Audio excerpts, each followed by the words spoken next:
gente, tudo bem com vocês? Ótima tarde a todos que nos acompanham hoje. Muito bem-vindos ao nosso programa e já agradeço pela sua companhia. Gente, o nosso Saúde Além das Curvas está a todo vapor e hoje a gente tem um VT especial para mostrar para vocês. Teve treinão no parque e a gente vai ver como é que foi. Além disso, teremos um bate-papo super importante sobre dependência emocional. Quais são as consequências dela para a nossa saúde mental? E terça-feira é dia de Seu Direito, aqui no nosso programa, com o doutor Leonardo Girundi, respondendo as suas questões jurídicas. Tem alguma dúvida? Quer fazer alguma pergunta ao doutor Leonardo Girundi? Ou então a psicóloga que estará com a gente falando sobre dependência emocional? Já pode mandar sua mensagem para o nosso WhatsApp, DDD 11, número 3337-5886. 3337-5886, o número está aparecendo aí na sua tela para que você possa participar desse programa que é todo nosso. Bem, eu sempre lembro que você também pode assistir ao nosso programa no site hittv.com.br e siga a gente nas redes sociais. A Hit, o nosso programa, e também a mim, Maria Clara Leite TV, lá no Instagram. Bem, a gente vai começar hoje falando do nosso quadro Saúde Além das Curvas, que é esse reality de incentivo, né? Uma transformação de vida por meio da mudança de hábitos na alimentação, uma rotina de exercícios. Eu mudei a minha vida, estou transformando aí a cada dia, mostrando que é possível mudar aos pouquinhos, gente. Nós tivemos um treino, né, nos últimos dias, não só eu, mas algumas pessoas aqui da HIT e o pessoal do Além das Curvas, né? E aí a gente fez esse treino aí um pouquinho antes da nossa corrida, que encerra o nosso projeto. Corrida e caminhada contra o câncer de mama, que vai acontecer em outubro. Bem, esse foi aí mais um dos treinos antes da corrida, né? Tem mais ainda pela frente, mas vamos ver como é que foi esse aqui. Roda a vinheta.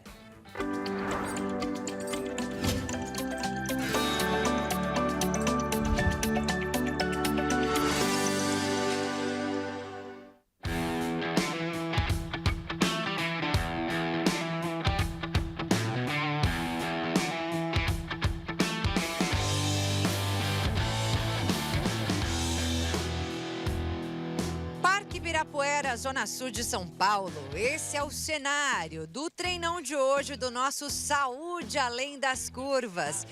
Gente, isso acontece hoje, pouco menos de 2 meses para a corrida que encerra o nosso projeto. Mas é claro que eu não estou sozinha. Hoje eu estou acompanhada do Eliezer Pereira, apresentador do Vejam Só, do Ronaldo Ferreira, que começou toda a produção desse projeto e, claro, com toda a galera do Além das Curvas, que tem nos apoiado e nos incentivado a cada dia.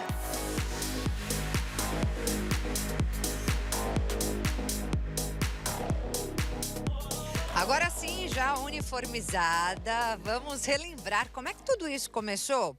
A ideia foi do Eliezer Pereira, também conhecido como Zeca, apresentador do Vejam Só, mas também nosso gestor. E foi ele que teve aí esse start. Como é que foi, Zeca?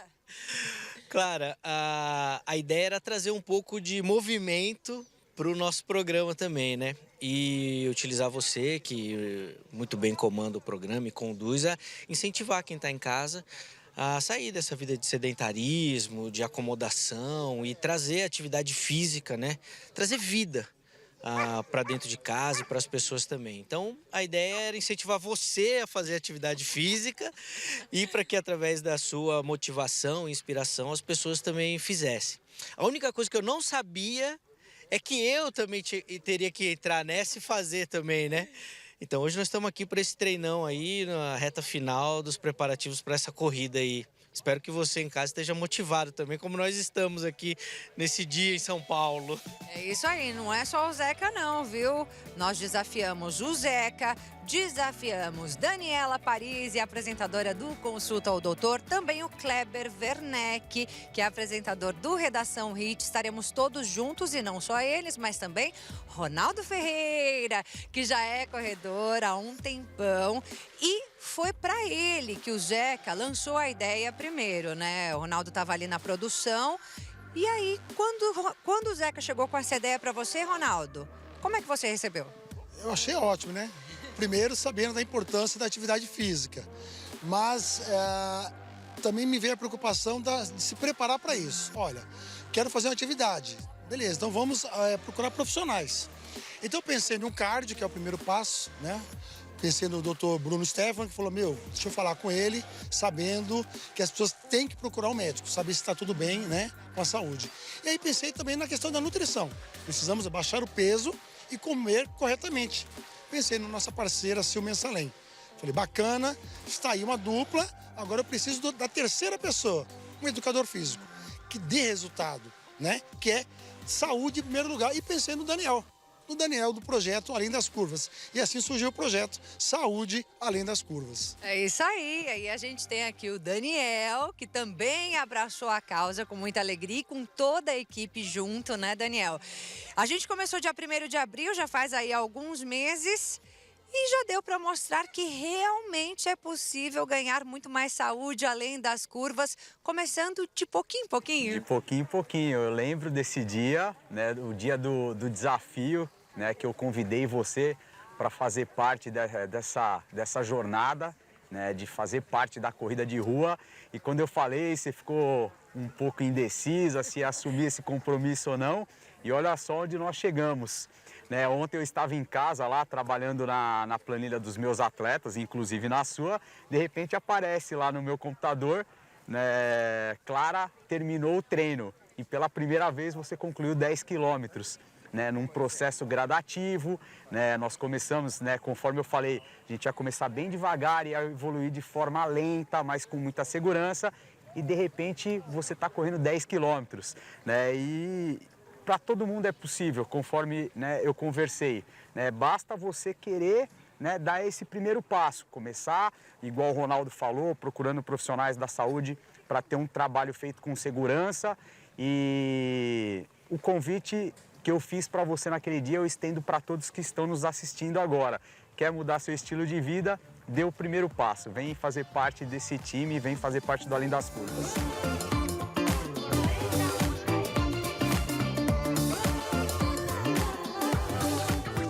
E como eu disse, hoje tem o nosso treinão, então bora começar, porque o dia tá só começando. E você que tá em casa acompanhando a gente também pode acompanhar, faça seu treino aí na sua sala, aproveite para fazer esse aquecimento junto com a gente. Bora lá! Vamos lá. Faça um pouquinho mais a perna, ó, você vai fazer o deslocamento lateral de um lado para o outro, ó. Isso, vai aumentando a amplitude aos pouquinhos. Isso, perfeito, ó. Aí, maravilha. Agora busca lá no meio.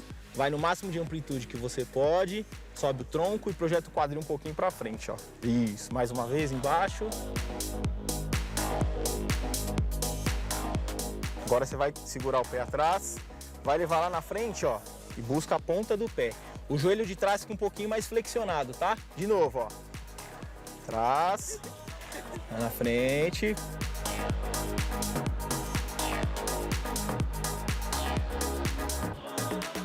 Agora vai fazendo um skip baixinho, vai deixando os braços um pouquinho mais soltos, tá? Isso, perfeito. Ó a Clarinha. Ó, que isso? Isso, perfeito. Criamos um monstro.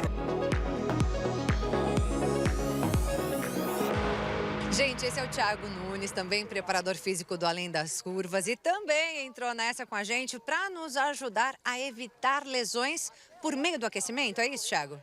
Sim, o aquecimento, além de fundamental, ele é de extrema importância porque ele prepara o corpo, né, para as atividades, principalmente para o treino que vai vir.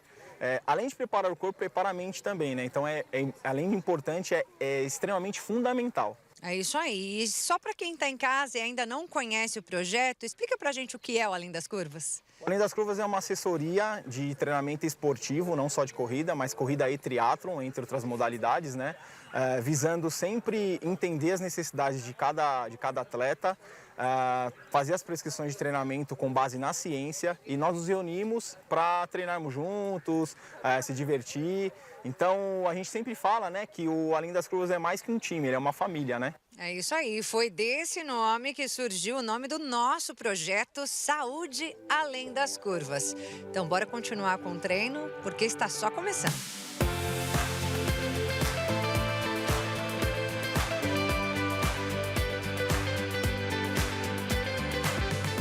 Aquecimento concluído e agora sim chegou a hora da nossa corrida. Então, bora lá, minha gente. Bora! Vamos lá. Postura, tronco reto. Ó, o mais importante nesse começo de corrida é controlar a respiração. Sempre lembra, postura, tronco reto, olhando para frente.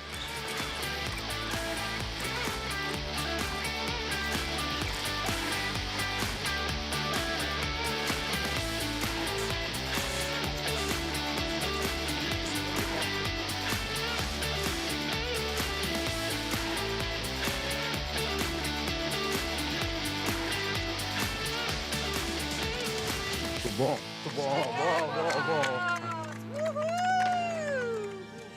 E aí, Zeca, como é que foi? Queria estar com a sua animação, claro. Ó, correr com um profissional é diferente, né? E dá pra ver que tem outro estilo, outro jeito. Foi ótimo, foi ótimo. E o que mais me deixou motivado é que a gente ainda tem um tempinho pra corrida. Então dá pra me preparar mais, melhorar. Mas foi ótimo, valeu muito a pena. É aquilo, né? Sempre vale a pena vir e fazer. Foi ótimo, foi ótimo. Exatamente. A gente nunca se arrepende de ir. Nunca. Foi muito bom mesmo. Valeu muito a pena. É isso. Pra mim, quase não cansei hoje. Tem um colega meu que costuma dizer, olha, tô vendo aí sua foto, tá suada, né? Correu na chuva. Não, eu costumo suar muito, mas hoje nem suei tanto, porque o Daniel ele foi regulando ali as nossas passadas, né, Daniel? É isso aí. Uma coisa que é importante falar é que correr na esteira é muito diferente de correr na rua. Né? A mecânica é outra, então controlar a intensidade quando você passa da esteira para a rua é muito importante. Senão você fala assim, nossa, parece que eu nunca treinei na vida, então por isso que eu estava o tempo todo lá, ó, diminui o ritmo, ó, vamos andar nessa subida aqui que ela é um pouco fora daquilo que a gente está acostumado. Então esse controle é muito importante. Quando você sai da esteira e vai para a rua, troca-se essa realidade e esse controle é fundamental. E foi bem tranquilo, nem deu tempo de suar, menino. Tô orgulhoso de você, tô muito orgulhoso. Não vejo a hora de chegar a nossa prova. É isso aí.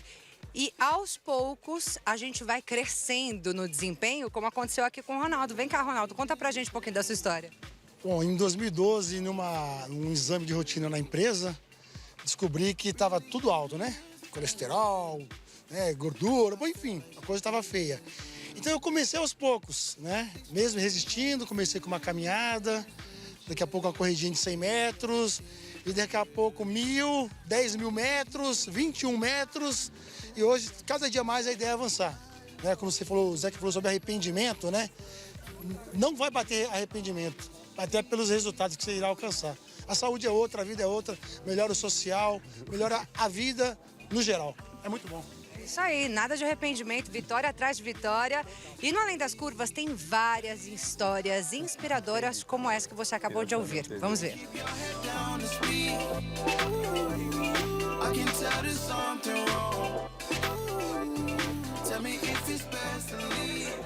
Meu nome é Patrícia, eu tenho 39 anos. Eu entrei no Além das Curvas há 2 anos com o objetivo de fazer uma maratona.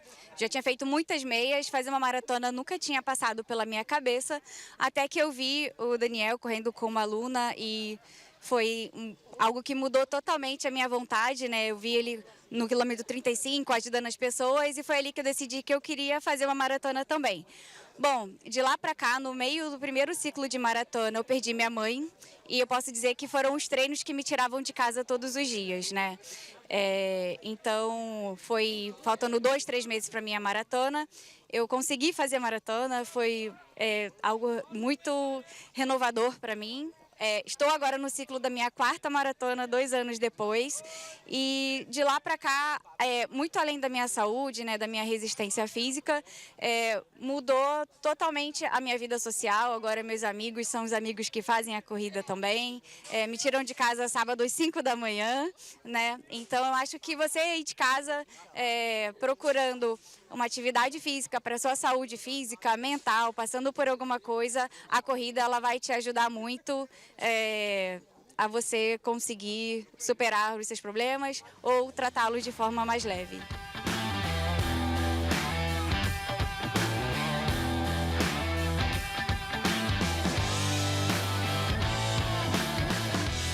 Meu nome é Gustavo, tenho 65 anos.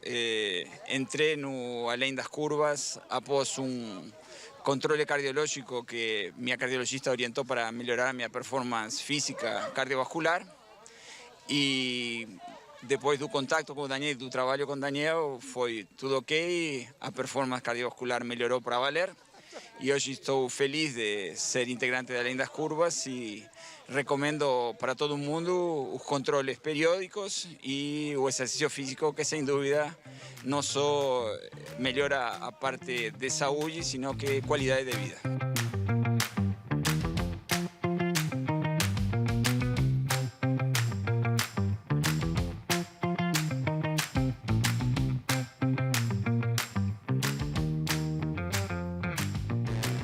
Meu nome é Breno, eu tenho 34 anos, eu estou no Além das Curvas há 2 anos, mais ou menos. Eu entrei buscando disciplina, buscando regularidade na atividade física e aqui eu encontrei muito mais. Eu encontrei uma família, eu encontrei estímulo para buscar novos desafios, para crescer como pessoa, a busca de crescer também como um atleta amador. E tem sido só uma curva de melhorias tanto em resultados, nas atividades, na autoestima, na qualidade de vida, qualidade de sono. E eu indico a corrida de rua, eu indico a atividade física regular para todo mundo que conseguir. Traz benefícios em saúde mental, bem-estar, a gente consegue regular nosso sono. Buscar novos hábitos, a gente repensa algumas atividades que a gente vai fazer, novos hábitos, pensando em como isso também vai interferir em nossos treinos. Então é uma busca por melhoria constante e a gente se percebe tornando uma pessoa melhor a cada dia.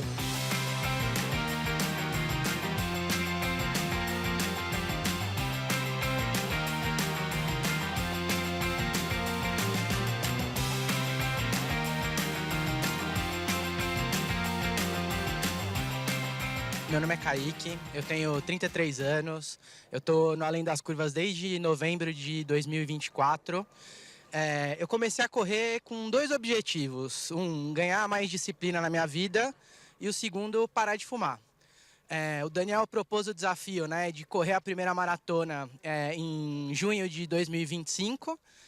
Eu achei meio maluquice, mas topei, falei que ia seguir os treinos, segui e tô aqui 1 ano depois, maratonista, 10 quilos mais magro, muito mais feliz e muito mais disciplinado, né? Com muito mais tranquilidade para tocar as coisas do dia a dia. E eu acho que, assim, se você quer mudar a sua vida, ganhando mais disciplina, ganhando mais autocontrole, respirando e vivendo mais, a corrida é o melhor caminho. Então, eu indico isso para todo mundo. É uma decisão que realmente muda a vida, né? Então, eu espero que vocês optem, escolham, né, correr e sentir essa transformação que a corrida faz na vida.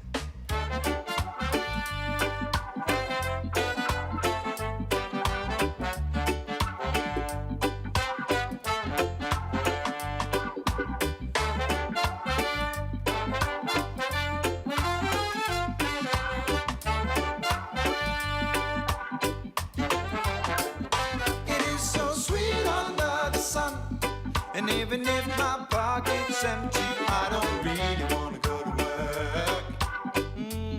No, no, no. It is so sweet under the sun. Que legal, né, gente? É uma história mais inspiradora que a outra. É claro, eu tenho me inspirado a cada dia nessa galera, mudando a minha alimentação aos poucos, sem grandes restrições, fazendo atividade física todos os dias, 6 vezes por semana. Tem um diazinho que é de folga, mas tenho me inspirado muito neles e estou começando realmente a gostar de correr.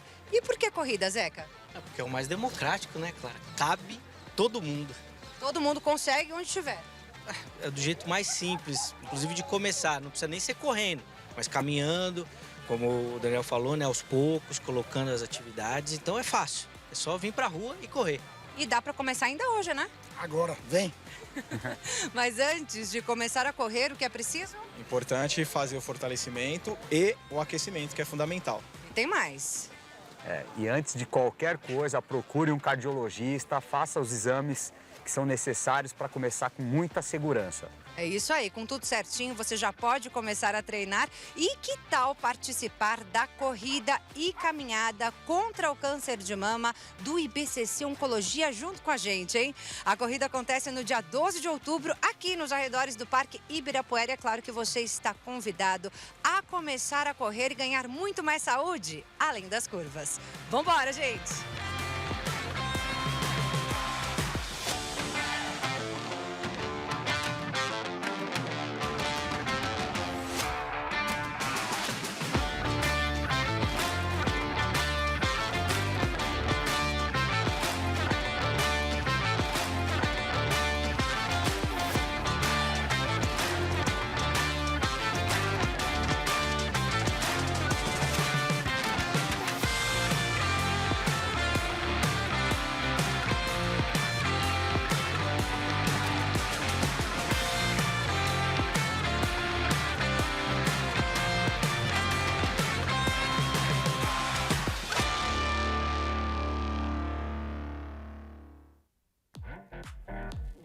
É isso aí, minha gente. Está chegando dia 12 de outubro. Corrida e caminhada contra o câncer do IBCC Oncologia aqui em São Paulo. Se você está por aqui, reforça o convite, participe. Se não está aqui em São Paulo, comece a correr aí na sua cidade, em qualquer lugar do Brasil. A ideia do nosso Saúde Além das Curvas é incentivar todo mundo a começar a se mexer, praticar alguma atividade física, mudar os hábitos de vida e ter uma transformação, ganhar mais saúde além das curvas. Você está convidado a mudar de vida junto com a gente. Quero agradecer a todo mundo que participou da reportagem, foi muito bacana, toda a galera da produção, imagem, edição de imagem, o Zeca que foi com a gente nesse treinão, também o Ronaldo que esteve com a gente e toda a galera do Além das Curvas que sempre está aí nos incentivando. Beijo grande para todo mundo. Bem, agora nós vamos a um breve intervalo e já nós voltamos falando sobre dependência emocional aqui no nosso programa. Tem alguma dúvida sobre esse tema? Você já pode mandar sua pergunta para a gente no nosso WhatsApp. Olha aí o número, DDD 11, número 3337-5886. 3337-5886 é o nosso número para que você possa participar do nosso programa. Nós já voltamos.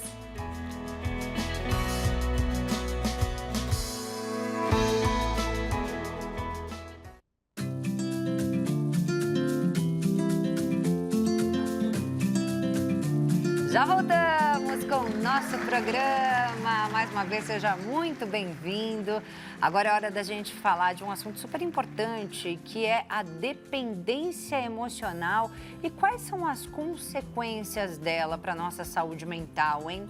Quem está aqui com a gente para debater esse assunto é a Sandra Almeida, que é psicóloga clínica com especialização em medicina comportamental. Sandra, muito bem-vinda ao nosso programa. Prazer te conhecer. Obrigada, Clara. Eu estou muito feliz. Obrigado pelo convite. Eu já venho aqui na casa há 17 anos. Eu gosto muito da RIT. Então, um assunto bem pertinente, importante, está sempre em evidência. É mais comum do que a gente imagina, né? A dependência é um padrão de comportamento, né? Que quando num grau menor, a gente não chega a falar em transtorno, mas se for algo realmente excessivo, a gente pode pensar num transtorno de personalidade dependente. Então, quando a pessoa realmente vivencia isso de uma maneira aonde ela não se enxerga, aonde ela passa a valorizar a vida do outro em detrimento da sua, né? Porque chega a ficar num grau de dependência, né? Ela se perde como pessoa. Ela não consegue perceber as suas qualidades, a sua, né, autonomia, a sua independência. Não, ela só vive em função do outro. Se o outro estiver feliz, ela vai estar. Então, ela vive cuidando, fazendo tudo pela pessoa. E ela se perde nesse processo. Então, você pode pensar, mas o que há de errado em você cuidar do outro? né? Essa questão da maternagem é algo muito forte nas mulheres. Desde criança, você vê um menino, ele ganha uma bola, um carrinho, a gente já ganha uma bonequinha, né? Com uma madeira ali para cuidar. É cultural. Então, isso é cultural, né? Agora, no caso, né, é um cuidado exacerbado, né? A pessoa só consegue sentir felicidade se ela fizer o outro feliz. É como se ela viesse com essa missão, né? Eu vim para servir, só que não é uma coisa que você pode generalizar, né? No caso, né, da dependência emocional, ela acontece num relacionamento afetivo. É sempre num relacionamento afetivo. E a pessoa, ela se percebe nessa dependência emocional ou é muito, muito difícil isso acontecer? Clara, boa pergunta. Não, é muito difícil ela se perceber. Geralmente as pessoas, quando podem, dão, né, uma dica, dão um toque, mas ela mesma não se percebe. É uma coisa tão louca, né? É tão surreal que você fala assim, não, isso não é possível. Né? Como é que eu abro mão dos meus desejos, dos meus objetivos, das minhas metas para poder cuidar do projeto de vida do outro? Tá? Não tem nada de errado, desde que eu não me perdesse nesse processo. Então, uma coisa é você auxiliar, você pode até paralisar seu projeto e ajudar seu companheiro, sua companheira. Agora, a partir do momento, né, que a pessoa tem esse padrão de comportamento ou até mesmo esse transtorno, é algo que assim ela não percebe e vai num crescente, cada vez ela faz mais e mais. E aí chega um momento que essa pessoa que é beneficiada, né, ela começa a achar que existe uma obrigatoriedade. Claro, você sempre fez isso, como que você não vai fazer? Né? Então, é terrível, porque a pessoa faz cada vez mais, ela se perde nesse processo, porque ela não é capaz de olhar para as suas dores, para os seus sonhos, para as suas necessidades, e aí vira uma coisa absurda. Aquele relacionamento tóxico mesmo, né, Sandra? É um relacionamento abusivo, porque a pessoa passa a ter medo, assim, se eu não fizer, eu vou ser abandonada. Ela morre de medo da rejeição. Então, ela faz, não é porque, assim, se uma pessoa de fora olhar, vai falar, nossa, como ela é generosa, né? Como ela é, né, solidária, altruísta. Não, ela faz porque ela não suporta viver sozinha. Então, às vezes, ela até tem alguns rompantes, assim, olha, esse relacionamento não tá legal, só eu que estou investindo e eu não sou investida, né? Porque relacionamento é uma via de mão dupla. É uma troca, tá? E aí a pessoa até tem, mas assim, não. Ela se permite, ela se sujeita a ficar num relacionamento tóxico ou abusivo para não conviver com a solidão. Porque ela não consegue viver sozinha, ela não se acha capaz, ela precisa da validação, não só do amor, mas da validação do outro. Então, se o outro não autorizar, não falar isso está bacana, é como se, assim, por melhor que ela tenha feito, ela desmerece toda a sua produção intelectual, sua produção, seja lá o que for. Acontece às vezes da pessoa, às vezes, nem saber se ama mais aquela pessoa pelo medo de ficar sozinha? Sim. Às vezes nem tem um amor sim, mais, né, Sandra? Sim, porque você concorda que como não tem né, alimentação e retroalimentação, não existe essa troca, chega uma hora que a pessoa fala, nossa, meu parceiro ou a minha parceira, né, eu falo parceiro muito porque é mais comum a dependência emocional nas mulheres. Sim. Ela perceber que não está sendo tratada com o devido respeito, com o amor que ela merece, né, com todo o carinho, mas é assim, melhor isso do que nada, sabe assim? E aí chega uma hora, eu trabalho há 30 anos como psicóloga clínica, eu já ouvi muito isso no consultório. Então, por exemplo, olha, mas por que você se sujeitou, né? Por que você está nisso, mesmo reconhecendo agora? Ai, mas eu não sou capaz de conquistar outra pessoa, né? Quando eu olho para ele é muita manteiga pro meu pãozinho, sabe uma coisa assim? Então, assim, eu não vou ser capaz de conquistar um companheiro, um marido, um namorado, seja o que for, né? Com as qualidades que ele tem. Só que essas qualidades foram mantidas pela pessoa. Ela investe, ela paga os estudos, ela faz tudo, coisas que ela não faz por ela faz pelo parceiro. É isso aí. E aí é uma pessoa que ela vai tendo a autoestima dela caindo a cada dia, mas ela já entra nesse relacionamento com a autoestima baixa, é isso? Sim. Na verdade, Clara, são pessoas que têm uma autoestima rebaixada. São pessoas que muitas vezes sofreram traumas na infância. Então, é aquela criança que tem um pai e uma mãe que não tem muito bom senso, assim, falta, né? Alguma coisinha assim. E às vezes exige da criança que ela tenha um desempenho de uma criança maior. E às vezes a gente está olhando e vendo que é uma criança pequena, que precisa da companhia, do apoio, da ajuda, né? Numa simples tarefa, né? Então você vê pais falando, não, você já está grande, você tem que fazer isso. Então, assim, tem atribuições que vão acontecendo, é um processo, mas a gente tem que levar em conta a faixa etária da criança, né? O grau que ela se encontra de personalidade, emocionalmente falando. Então, são crianças que acabam sendo muito discriminadas, né? Elas recebem muitas punições, tá? E aí elas crescem assim, bom, meu pai e minha mãe não me amam porque eu não faço nada certo. Então, assim, leva isso, tá?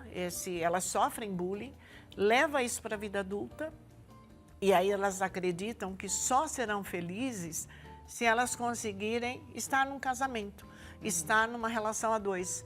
E aí ela precisa, aquela validação, né? Aquele amor, aquela carência, tudo aquilo que não foi suprido lá atrás, na infância, ela vai levar isso na vida adulta e acha que o parceiro é responsável por fazê-la feliz.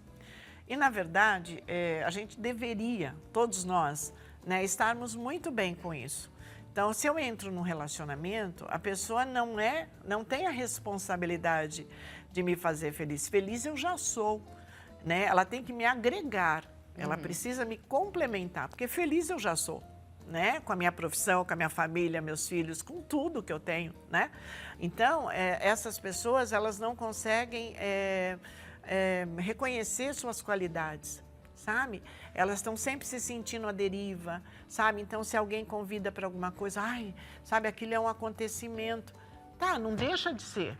Mas eu também preciso entender que se eu vou num lugar e a pessoa me chamou, eu fico muito grata, agradecida, mas eu também vou, né, de alguma maneira colaborar para esse encontro, essa reunião, para essa festa, né? É uma via de mão dupla, tudo Exatamente. é uma via de mão dupla. A pessoa, ela sempre se coloca numa posição inferior. Perfeito. E na maior parte dos casos é um trauma de infância. Você falou de uma situação de bullying, né? Mas também tem a questão do abandono, por exemplo, né? Se em casos de um pai, por exemplo, ter abandonado aquela família, essa criança ela pode ter essa dependência emocional no futuro, na fase adulta. Ela pode buscar essa relação que ficou faltando, que ficou, né, à deriva com esse pai, ela ir buscar num companheiro na vida adulta, tá? Mas, assim, não só uma questão de autoestima, mas é uma questão também socialmente, né, culturalmente definida. Então, por exemplo, aqui no Brasil, por muitos e muitos anos, né, décadas, séculos, então, assim, a mulher foi feita para procriar, a mulher foi feita para cuidar da família, do marido. Então, assim, os desejos dela, as afinidades, os sonhos, as metas, nunca foram olhadas com respeito como, né, de umas gerações para cá. Então, ela foi feita para suprir a casa, suprir o marido, educar os filhos. Então, era isso, né? Então, assim, ela não realizava as coisas por ela, porque, assim, meu papel é ser mãe, meu papel é ser esposa. Não tem nada de errado nisso. Só que hoje você vê mulheres que são casadas, têm filhos e são bem-sucedidas profissionalmente, né? Elas se realizam de outras maneiras também, que não só a maternidade e o papel de esposa. Então, tem essa questão da autoestima, tem essa questão, né, que você acaba aprendendo que a mulher não pode ter direitos, ela tem que servir, né? Ela foi feita, o papel dela, né, o papel a ser desempenhado é o de servir. Mas tem várias questões, muitas vezes também tem, às vezes é um traço de personalidade, a pessoa... Não necessariamente um trauma. Não necessariamente um trauma, né? Porque tem criança que vem de uma família abusiva, uma família tóxica. Então, ela carrega isso, é traumático. Os exemplos também de relacionamento Sim, que ela teve na sim. casa dela, né? Muito bem lembrado. Então, se esse pai e essa mãe se respeitavam, tinha afeto, né? Então sabiam lidar com os filhos, sabiam lidar com as dificuldades, a criança aprende isso, ela leva isso para a vida dela, né? Então tem muitas questões que assim, tem uma questão pessoal, pode ser uma questão de um traço de personalidade, pode ser algo aprendido no ambiente, pode ser cultural, pode ser uma série de coisas, tá? Agora, o que não é normal, sabe? É você ouvir, é muito interessante, eu já ouvi muito paciente falar assim, nossa, mas ele tem tantas qualidades, né? Ele fez um favor de olhar para mim, né? Se ele não tivesse olhado, eu não teria casado, eu teria sido, né, ficaria para titia, eu não... Gente, as pessoas são pares complementares. Aquilo que falta no outro, você geralmente tem e vice-versa. Então, é um par complementar. As pessoas vão por afinidades, mas também por esse complemento, né? Mas a pessoa que tem uma dependência emocional, ela não vê defeito, ela só vê qualidades. Então, ela só vê qualidades e ela não se enxerga dependente. Mas aí você tem uma irmã, uma pessoa próxima, uma amiga, que você vê que ela vive essa situação. Você pode fazer alguma coisa para ajudar? Eu acho que uma boa amiga, cabe a uma boa amizade, a gente falar coisas boas, incentivar, elogiar e também, né, dar um puxãozinho de orelha. Eu acho perfeitamente normal você chegar e dar uma chacoalhada. Gente, pelo amor de Deus, puxão de orelha, não. Eu nunca bati nos meus filhos, eu sou totalmente contra isso. Foi só uma força de expressão. Mas eu acredito que a gente deve chegar e falar. Ah, que bacana, sabe? E não no tom de crítica, mas assim, nossa, eu vejo que você faz isso, você fez aquilo, você presenteou, você facilita a vida dele disso, nisso. Tá? E o que ele faz por você? Né? É fazer a pessoa pensar, que é muito o papel do psicólogo. Sim. Né? Você não entra criticando, porque esse não é nosso papel. O psicólogo está ali para ajudar. Mas é fazer a pessoa falar e se ouvir. Peraí, nossa, pensando bem, né? Eu muitas vezes peço até para trazer assim na agenda do celular ou do papel, né? Que é para a pessoa olhar, visualizar e internalizar isso. Nossa, mas eu faço muito mais coisas do que eu recebo. Não que a vida, Clara, tenha que ser uma troca. Não é toma lá, dá cá. Ai, você me fez isso, eu tenho que devolver na mesma intensidade, no mesmo momento, né? Não, mas assim, relacionamento, a gente quer saber que pode contar com o outro. Só você que faz, só você que se dedica, só você que veste a camisa, tem muita coisa errada, né? Porque tem momentos que seu parceiro pode não estar bem financeiramente. Agora, se isso for uma constante, essa balança está desigual, né? Então, só a mulher investe, mas ela não é investida. E o que é pior, na grande maioria das vezes, essa mulher que é dependente afetiva, ela se contenta com migalhas de amor. Tem uma vez eu estava viajando e eu vi uma filosofia de caminhoneiro, que dizia assim, não trate como prioridade quem lhe trata como opção. Já vi essa frase. Já vi essa frase. Ela é muito impactante. E é muito bacana pra gente guardar, né? Deixar aqui escrito num lugar bem visível. Né, Sandra? Sandra, chegaram algumas perguntinhas de WhatsApp, a gente tem poucos minutos, mas vou ver se a gente consegue responder rapidamente, tá bom? Primeira pergunta na tela, por favor. Anônimo, Sandra, olha só o que a pessoa fala. Eu sofro de dependência emocional por uma pessoa que nem está mais comigo. Fico sem comer, sem dormir e não consigo fazer as atividades como fazia antes. A tristeza é enorme. Já fiz terapia, mas não adiantou. Como posso me libertar disso, Sandra? Olha, a sugestão é que você faça não só a psicoterapia, né, mas que faça também um tratamento medicamentoso. Porque, assim, só um lado ou só outro não funciona. Então, tem situações, no caso aí, que requer um tratamento conjunto. A medicina e a psicologia caminhando juntos. atividade física. Mostramos isso aqui, Maravilhoso, né, no começo do nosso programa, Até né? porque, Nosso Saúde Além das Curvas também ajuda, né? Foi perfeita a matéria. Aliás, parabéns, viu? Obrigada, Sandra. Não só porque você, né, ajuda na tua parte emocional, fazer um grupo de amigos, conhecer novas pessoas, mas quando você pratica exercício, você libera endorfina, você produz muito mais serotonina, que são hormônios do bem, né, responsáveis pelo bem-estar, pela alegria. E uma das maneiras da gente obter esse hormônio é através da atividade. Sim. E outra, uma coisa solitária é mais difícil. Agora, quando você vai num grupo, tem um grupo te esperando e você vai vendo os efeitos, os resultados, tudo isso te anima. Você viu o relato daquela moça? Exatamente. Né? Que no momento difícil da A vida, Paty ali, no né, que momento falou de, sobre a morte da mãe. né, de luto, ela pôde se agarrar nisso para continuar vivendo, né? Então, assim, é muito importante. Atividade física é condição sine qua non, realmente maravilhoso. Fica a dica da corrida, então, para você que mandou mensagem pra gente. Dá tempo de responder mais uma? Carlos Alberto, de Belém do Pará. Um beijão para todo mundo aí de Belém. Olha só o que ele fala. Gostaria de saber se tem algum problema o mesmo psicólogo fazer terapia individual com cada membro de um casal, ou se isso afetaria a imparcialidade. Carlos, obrigada pela sua pergunta. Na verdade, assim, eu sou terapeuta de casal, trabalho há 30 anos como psicóloga. Não tem nada de errado atender individualmente. Eu até opto por isso. Eu prefiro ouvir esse casal separadamente para, a posteriori, poder juntar esse casal no consultório, né? Não tem nada... Mas veja bem, desde que o foco seja o relacionamento, né, conjugal. Então, aí eu posso fazer isso. Agora, óbvio que se não é essa questão, atender individualmente, aí fica complicado. Aí seria interessante que cada um fizesse, né? Então, a mulher com uma pessoa, o marido com outro, aí não. Mas num caso onde a demanda, a queixa é o casamento, eu particularmente gosto de atender individualmente, para só depois sentar o casal no consultório. É isso aí, respondida a pergunta então. Acho que dá tempo de responder mais uma, Eba. Sandra. Vamos colocar na tela bem rapidamente. Bia Souza, São Paulo. Obrigada, Bia, pela participação. Olha só, meu marido é muito ciumento. Está tornando o nosso relacionamento muito tóxico.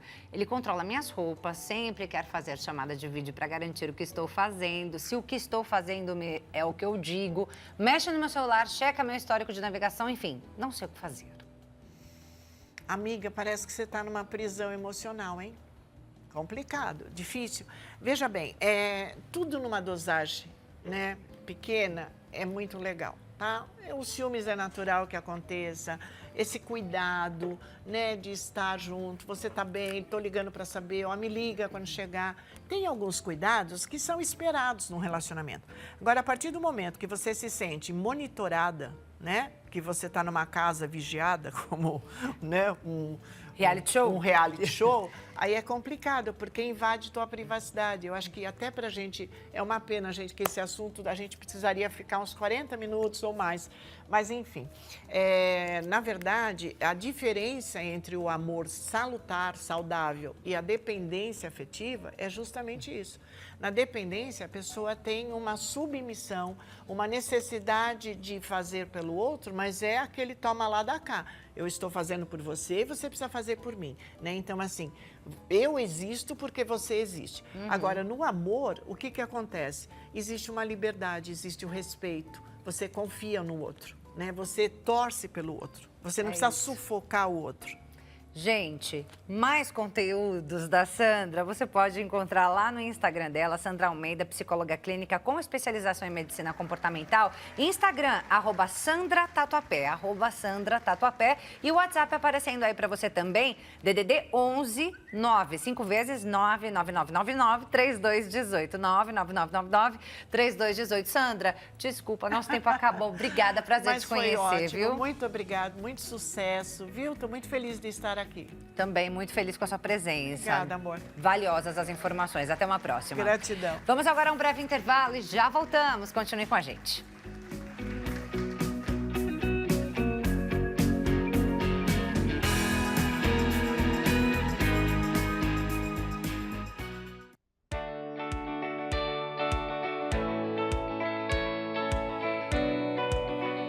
Já voltamos com o nosso programa.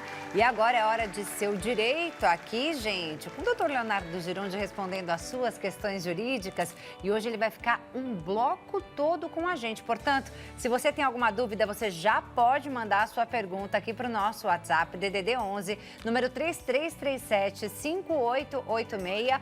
Hoje teremos tempo de responder várias perguntas aqui no nosso programa, as suas questões sobre direito. Mas antes de começar, roda a vinheta. Agora, Seu Direito, com o advogado Leonardo Girundi. Doutor Leonardo Girundi, sentadinho aqui na poltrona hoje. A gente passa um tempo esperando este momento, até que enfim eu vou ficar sentado. Você privilégio. Viu? Aqui é para qualquer um não, gente. Só pra muito bem-vindo. Privilégio meu. Pode se sentar sempre, doutor. Fica à vontade, Leonardo. na nossa sala. É sempre um prazer te receber aqui. Só faltou o café e o pão de queijo. É isso. Nós estamos na semana Também do queria, pão de viu? queijo. Semana lá em Minas está comemorando a semana do pão de queijo. É mesmo? Saber que pão de queijo é tão importante que tem até dia. Olha, e você como um belo mineiro devia ter trazido pra gente, né, vou doutor? Vou trazer. Olha, fica essa dica. Pega a dica.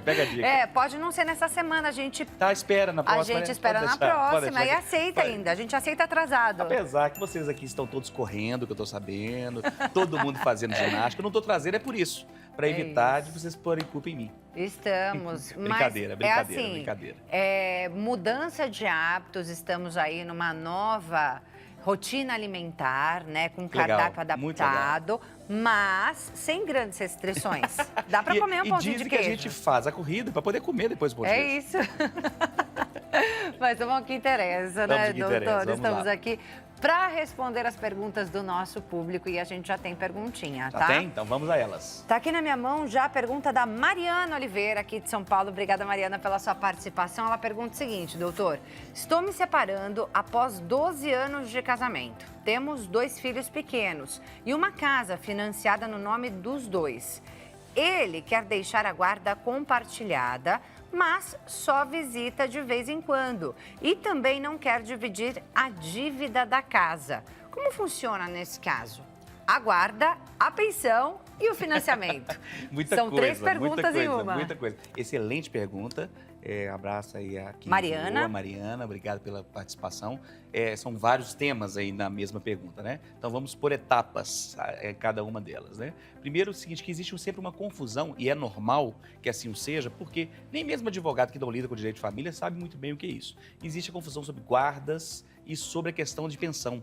Dá uma sensação que a pessoa que não visita não tem que pagar a pensão, ou a pessoa que não está pagando a pensão não tem direito de visitar, né? Inclusive, esse termo visita, nós não temos usado mais. O que nós temos usado é o termo convivência. Porque visita dá aquela sensação, veio de vez em quando, passa alguma vez no mês. E convivência é a necessidade que o menor tem de ter a convivência com seus pais. Então, por isso que temos mudado o termo. Então, são coisas distintas. Guarda, em específico, nós temos aí alguns tipos de guarda. A recomendada pelo CNJ no Brasil é a guarda compartilhada, que presume que os 2 fazem a gestão, a gerência da vida da criança. Guarda compartilhada não é que cada um vai ficar um pouco com a criança. Não é que a criança vai ter 2 casas. Vai ter 2 casas. Poderia ser, mas não é o caso.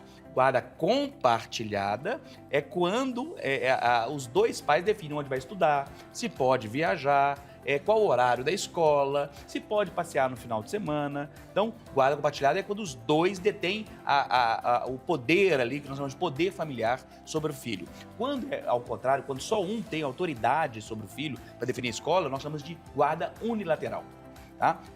Apesar de ser recomendada a guarda compartilhada, o CNJ definiu que quando tem violência doméstica, não deve ser a guarda compartilhada. Porque se não existe conversa entre os pais, entre o casal ou ex-casal, ou em relação ao filho, não tem como essa pessoa exercer uma guarda sobre a criança. Então são 2 coisas distintas. Então poderia ter guarda compartilhada, já respondendo especificamente, ter guarda compartilhada, mesmo que ele não exerça a convivência, mesmo que ele não vá lá. Então pode ter guarda compartilhada, que é um aspecto do divórcio. O segundo aspecto é a definição de visitas ou de convivência. É quando será feita isso. E a pessoa pode ir ou não. Não frequentando, existem inclusive ações de indenização nesse caso, tá? Então são coisas distintas. E a terceira coisa é a questão da pensão. A pensão alimentícia. Se o pai não paga a pensão, se é guarda compartilhada, muda o valor da pensão? Não, não muda. Se é guarda unilateral, muda o valor da pensão? Não muda, tá? São coisas distintas. A pensão é tudo aquilo que a pessoa precisa para a sua subsistência. Então soma toda a despesa da criança, joga ali, esse é o valor da pensão. A pessoa tem a obrigação de pagar a pensão sob pena de prisão. Da prisão no Brasil é muito comum isso. E se a pessoa for presa, não significa que ela não tem que pagar mais. Tem pessoas que falam assim, eu vou ser preso e não vou ter que pagar mais. São coisas diferentes. Você é preso e ainda continua devendo. E a dívida vai só acumulando, E a dívida só vai acumulando, não para nunca. E a questão do débito, se o débito é do casal, tá em nome dos dois, se deixar de pagar, o nome dos dois será incluído, por exemplo, no Serasa, nos órgãos de proteção ao crédito. Então, traz prejuízo para todo mundo, mas pode ser que aí seja uma proposta de acordo. Qual seja, olha, eu não vou ficar com o imóvel, eu vou sair do imóvel e você assume as prestações daqui para frente. Isso também é muito comum. Então, talvez seja essa uma proposta de acordo e não o que a pessoa quer fazer ou deixar de fazer. O caminho, se não tem consenso, justiça. Nesse caso, doutor, só para ficar bem claro, até para mim mesma que estou aqui, né, acompanhando. Eu vou falando, vai vir um tanto de perguntas, né? No caso, se for um acordo mesmo, né? Sim. É um acordo, o apartamento ou a casa estava no nome dos dois, ele não quer mais pagar, mas teve um acordo de que ela vai ficar com a casa e ela assume a dívida. Precisa ser tudo documentado bonitinho, né? Acho que é importante a gente deixar isso claro. Eu sempre falo isso. É pensão alimentícia, guarda, acordo financeiro, sempre por escrito. E já sempre falamos isso, verba volet, script manet, as palavras voam. Não é à toa que a Bíblia foi colocada no papel. Sim. Deus determinou assim, porque senão, você lembra aquele que lá em Minas a gente fala muito isso, que quem conta um conto, aumenta um ponto. Então, depois fala assim, não foi isso que eu prometi, não foi isso que eu falei, você entendeu errado. Então, no papel, nem que seja no papel de pão.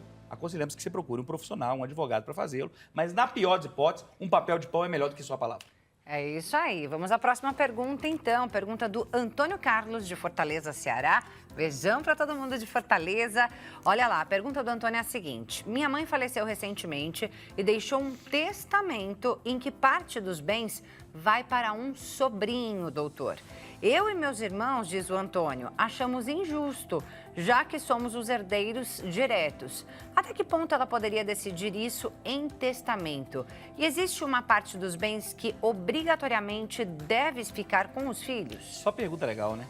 Que pergunta legal, que pergunta legal. Essa semana que estava fria aqui em São Paulo, a gente lembra de Fortaleza com saudade, né? Aquelas praias lindas, Fortaleza, abraço. Desejo enorme de estar lá, né? Eu estive lá mês passado, passei rapidinho, mas foi muito bom. Terra boa, comida boa, povo hospitaleiro, é sempre bom estar lá. Vamos lá, tem crescido a questão do testamento no Brasil, né? E isso é muito legal, porque como o testamento é a declaração das últimas vontades. É quando a pessoa escreve aquilo que deseja. Então é bem legal e existem várias formas de fazer isso e vários mecanismos daquilo que nós chamamos de sucessão patrimonial. É muito legal e é importante. Não é comum, mas existe. O que é obrigatório? Para que 50% dos bens, a pessoa pode testar no máximo 50% dos seus bens. Então se ela tem lá R$1 milhão de patrimônio, ela só pode testar R$500 mil. Se ela ultrapassar esse limite, por exemplo, o testamento é considerado nulo. Então é uma situação. Outras formas de anular o testamento é quando a pessoa não estava em sua sã consciência. A comprovação que a pessoa não estava bem, né? Que ela queria fazer isso porque foi induzida por um terceiro. Então é possível anular o testamento? É possível anular o testamento. Presume-se que ele é correto. Então, quem pede a anulação tem que provar o vício do testamento. E é possível a pessoa testar 50% dos bens para quem ela quiser? É interessante que apesar de ter crescido disso, nós temos diferença. Você já deve ter visto filmes, por exemplo, americanos, onde a pessoa testa para cachorro, né? Deixa parte dos bens para o cachorro, para o animal, para o gato. No Brasil isso não é permitido, mas 50% você pode deixar para quem quiser. Para o vizinho, para o empregado doméstico, para aquele que muitas vezes cuidou de você nas últimas semanas de vida, né? Para um amigo, né? Para um ex-companheiro, né? Eu já fiz testamentos, por exemplo, de pessoas divorciadas. E foi muito legal isso, divorciados que deixaram parte do patrimônio para a ex-esposa. E aí falou, olha, esses quadros aqui, quando eu comprei, ela estava do meu lado. Então, na minha ausência, a única pessoa que pode ficar com esses quadros é a minha ex-esposa. Então, bacana esse reconhecimento, né? Muito bacana. Então é possível. Então, tem que analisar essas situações. E apesar do seu sentimento de injustiça, os bens são daquele que ainda é vivo. Só passam para os herdeiros necessários quando existe o óbito. Então, antes do óbito, a pessoa pode vender e doar 100% do patrimônio. Eu vendi tudo, gastei meu dinheiro todo em viagens pela vida. Se ela estiver bem conscientemente disso, os bens são da pessoa enquanto ela está viva. Ô, doutor, mais uma dúvida. Você falou, né? Se a pessoa tiver um patrimônio de R$1 milhão, ela pode testar 500 mil, ou seja, 50%. No caso do sobrinho, sim. Se ela deixou o total, esse R$1 milhão para o sobrinho. Você disse aí o testamento ele pode ser anulado. Mas não vai nem os 50% para o sobrinho? Nem os 50% para o sobrinho. Aí já era. Já era. Porque é o seguinte, é um ato formal. Então tem que ser feito seguindo a risca que determina a lei. Certinho. Certinho que determina a lei. Então se tem ela que tomar colocar cuidado. ali 51%, também pode ser anulado pode esse ser testamento. Anulado. Tem que tomar cuidado. Existem situações de mudança de valor de mercado, né, que podem afetar isso. Então tem que tomar alguns cuidados em relação a essa situação, mas essa questão de variação de mercado pode ser questionado no ato, no momento em que foi feito o pedido da anulação e não ser considerado a anulação por causa da variação de mercado. Então, para isso, tem que provar que no dia que foi feito o testamento era 50%. Tá? E olha, essa região aqui criou aqui o metrô e valorizou profundamente. Então isso que valia aqui, esse apartamento valia 500, agora vale 1 milhão. Né? Mas quando fez não tinha nada disso, não tinha nem proposta, não tinha nem projeto para que fosse aumentado aquele metrô, por exemplo. Citando situações hipotéticas aqui para as pessoas entenderem o que nós chamamos de vacatio legis ou aquilo que está na exegese da lei. Né? O prazo, o período para ser cumprido e aquilo que está no objetivo do legislador quando faz a lei. É isso aí, respondida a questão. Mais uma pergunta, Luciana Freitas, de Ribeirão Preto, interior de São Paulo. Beijão para todo mundo aí de Ribeirão Preto. Pergunta da Luciana é a seguinte: tenho uma pequena empresa junto com meu irmão, mas ele quer sair da sociedade e exige receber a parte dele imediatamente, mesmo a empresa estando endividada, doutor. Como funciona a saída de um sócio nesse caso? Ele pode retirar valores mesmo com a empresa no vermelho?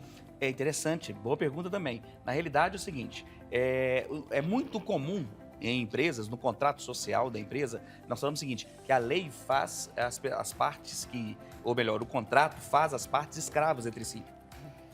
E o contrato social é a lei mais próxima dos sócios. Então, existe o que nós chamamos de hierarquia das leis, então tem código, tem a Constituição, as leis, a emenda à Constituição, o Código Civil, e lá entre os sócios tem o contrato social. O contrato social faz lei entre os dois. É lei, é considerado como se fosse lei. É igual a convenção do condomínio, do seu prédio. É a lei mais próxima do condômino, não é o Código Civil, é a convenção de condomínio. Sim. Então, por exemplo, se lá é comum no contrato social definir como vai ser a apuração e o pagamento de haveres. Então, como que é feito isso? Olha, apura lá o valor das cotas sociais, o valor é de R$100 mil, e isso deverá ser pago em 10 parcelas iguais, susceptíveis e sucessivas. Então, é muito comum no contrato social estar assim. Então, a primeira coisa que você deve fazer é ler o seu contrato social para saber se existe lá alguma forma e obrigação de fazer esse pagamento. Se tem que ser feito desta forma, como está no contrato social. Se não tem, é acordo entre as partes. Tá? E se existe dívida, se a empresa está endividada, às vezes ela nem vale aquilo que supostamente ele acha que vale. Sim. Tá? Então é o seguinte, olha, peraí, estou falando que a empresa vale 100 mil, mas está devendo 1 milhão, será que vale realmente 100 mil? Se está devendo 1 milhão? Então isso tudo tem que ser apurado. Aconselho você a procurar pessoas especialistas nisso, né? Tem peritos, contábeis, contabilistas e advogados que lidam com a situação. É isso aí, respondida a pergunta, dá tempo de responder mais uma, doutor. Vamos lá. Carla Souza, Porto Alegre, Rio Grande do Sul, beijão para todos aí. Ela diz, trabalho como atendente de uma empresa há 5 anos. E recentemente, doutor, fui demitida sem justa causa. No acerto, não recebi o valor do FGTS, nem a multa de 40%. Já tentei negociar, mas a empresa não quer pagar. Quanto tempo eu tenho para entrar com a ação e o que eu posso exigir nesse processo, Pergunta doutor? quase feita de advogado, você sabe detalhes. Ela já fez várias pesquisas, é bem legal. Saímos do calor de Fortaleza, fomos para o frio do sul, muito legal. E aí é fácil de entender. Primeiro é o seguinte, nós falamos que as prescrições trabalhistas são como se fosse o caranguejo. Ele anda para um lado e para o outro, sempre para um lado e para o outro. Então você tem um prazo de 2 anos para ingressar judicialmente do dia que rescindiu o contrato. Então, rescindiu no dia X, você tem um prazo de 2 anos para reclamar, mas você só pode reclamar 5 anos. Então, o que significa com isso? Se você demorar 2 anos para reclamar, para entrar na justiça, você já perdeu 2 anos, você vai poder reclamar mais 3 anos para cá. Se você só tem 1 ano de trabalho, não faz diferença nenhuma. Mas se você tem 5 anos, você já perdeu o direito de 2 anos dos seus direitos, ok? Então, o prazo de prescrição, você pode entrar na justiça até 2 anos após a data da sua demissão. E é interessante, porque quando eu falo que ela fez a pesquisa, porque ela falou, fui demitida sem justa causa. Porque quem é demitido por justa causa não pode sacar o fundo de garantia, tá? E muito menos tem direito à multa dos 40% do fundo de garantia, né? E é interessante, porque o fundo de garantia por tempo de serviço nasceu para dar a garantia, é uma reserva financeira, 8% do valor daquele salário, tá? Por isso que a gente fala que é uma forma fácil de calcular. Como que o advogado calcula isso rápido? A gente pega o valor do salário, é quase que 1 salário por ano. Isso. Se a pessoa trabalhou 5 anos, são 5 anos de salário guardado. Então ele tem direito a isso que foi depositado para dar a ele uma garantia por esse tempo de serviço e a multa de 40% para dar tempo dele procurar um novo emprego. Então, se não foi demitido por justa causa, você tem direito a receber o seu fundo de garantia e a multa dos 40%. Se tentou, e a gente sempre aconselha, primeira coisa é o diálogo. Nada melhor do que a conversa. A justiça é sempre a última opção. Sempre a última opção. A melhor coisa que você pode fazer é resolver com aquele que está junto com você. Se não, ela já falou que já tentou e não resolveu, manda mensagem, mandou e-mail, não tem solução, o caminho é a justiça. Busque os seus direitos, você tem como pedir isso e pode até pedir multas, até danos morais, né, em relação a essa situação, por não ter sido acertado no momento oportuno. Se não recebeu, provavelmente não foi recolhido. Não foi depositado o INSS. Mas aí a empresa vai ter que pagar por isso. Vai ser obrigada a recolher por esse período, tá? O período todo do seu contrato. Se for 10 anos, 20 anos... Outra diferença que foi feita. O tempo que for. Antigamente, as prescrições para esses casos eram 30genária. Ou seja, eram os últimos 30 anos. Ixi. A justiça tem encaminhado e entendido que são os últimos 5 anos. Tá? Então, se você só pode reclamar 5 anos para tudo, você só pode reclamar por 5 anos também. E é lembrando que isso é direito seu. Existem, inclusive, alterações legislativas nesse sentido, pedindo para que o trabalhador possa escolher em que banco ele vai deixar a conta dele. Porque hoje é deixado na Caixa Econômica Federal, obrigatoriamente, é por causa da determinação legal. Mas se o dinheiro é do trabalhador, por que ele não escolhe um outro banco que poderia remunerá-lo mais esse retorno? E se é uma conta garantida ou uma conta vinculada ao empregado, você tem todo o direito a acessar a internet, ir no banco, ir lá na Caixa, me dá o meu extrato de fundo de garantia, deixa eu ver se está em dia. E se não estiver em dia, você pode, inclusive, rescindir o seu contrato de trabalho. É isso, Ufa, gente! Muita informação. Encerramos o nosso programa aqui, doutor Leonardo Girundi. Lá no Instagram, @LeonardoGirundi, siga para mais, né? E também participe aqui do seu direito no nosso programa, enviando a sua mensagem para o nosso WhatsApp, DDD 11 3337 5886. Obrigada, doutor! Beijo, muito obrigado. Sempre bom, muito bom. Até terça-feira que vem, com pão de queijo, hein? Com pão de queijo, ai. Responsabilidade de achar pão de queijo em São Paulo não é fácil. E assim encerramos o nosso programa de hoje. A você que ficou com a gente, muito obrigada pela companhia. Beijo grande, Deus te abençoe. Até a próxima. Tchau, tchau.